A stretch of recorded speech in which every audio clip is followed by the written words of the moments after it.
হুম, এটা কি? এটা হলো রাবারের ঘর, ফিতার ঘর। ফিতার ঘর। কত ইঞ্চি? 2 ইঞ্চি। আচ্ছা, এখন আমরা এটা একদম করছো? হ্যাঁ 2 ইঞ্চি আর 1.5 ইঞ্চি। 1.5 ইঞ্চি। 1.5 ইঞ্চি কার জন্য? ইয়ার জন্য, ছোট বড় সবার জন্য। হ্যাঁ, কমন। ঠিক আছে, এবার কি কাটতে হবে আমাদের? এবার আমার হায়ের ঘর কাটতে হবে, কাটিংটা না? হায়ের কাটিংটা। তাহলে হায়ের কাটিং 9 ইঞ্চির অর্ধেক। হাই হলো তোমার কত? 9। হ্যাঁ 9। তার অর্ধেক কত? 4.5। আচ্ছা, এবার 4.5।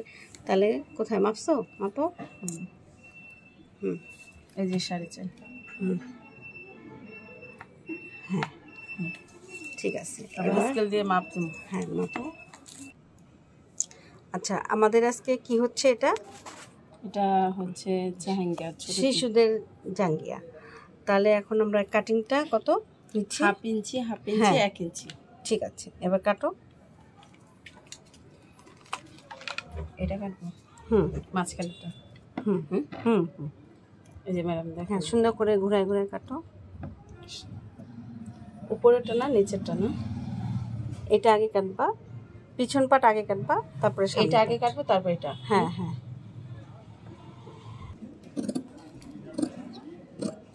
আচ্ছা, আর একটা জিনিস বোঝার আছে। আচ্ছা, এটা কেটে নাও, আমি দেখাচ্ছি। ঠিক আছে, কাটো। থামো থামো, আমি এখানে একটা বোঝার জিনিস আছে। এই যে এখান থেকে যে এটা 4.5 ইঞ্চি, এটা যে কাটতেছো, এই 4.5 ইঞ্চি যেন না কমে, এটা খেয়াল রাখতে হবে। এই পিছন পাট কাটতেছো এই একই জায়গায়, আবার সামনের পাটও একই জায়গায় কাটতে হবে। এখান থেকে কিন্তু 1 সুতাও যেন কম না হয়, এটা খেয়াল রাখবা। ঠিক এখানেও তাই। রেক্টমেও এখানে কত ইঞ্চি নিয়েছো? 1.5 ইঞ্চি। 1.5 ইঞ্চি মানে 1 সুতাও যেন না যায়। 1.5 ইঞ্চি ঠিক থাকবে। আমরা এইখান থেকে আমরা নিব। হ্যাঁ, এবার কাটতে থাকো।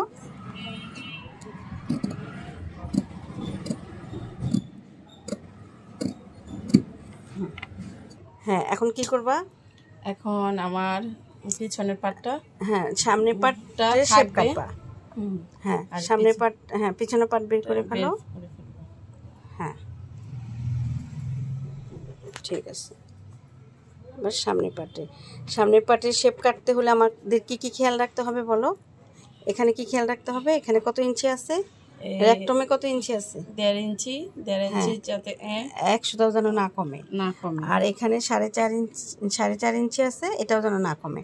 আমাদের শুধু শেপটা খেয়াল রাখতে হবে কি, এই 1.5 ইঞ্চি থেকে কেজিটার আগাটা নিয়ে এই যে 1/2 ইঞ্চিটা কাটতে হবে। 1/2 ইঞ্চিটা কাটতে হবে, কেটে একদম এই মাথায় এসে এটা ইয়ে করতে হবে, রাউন্ড শেপ। হ্যাঁ, রাউন্ড শেপ করতে হবে। কাটো।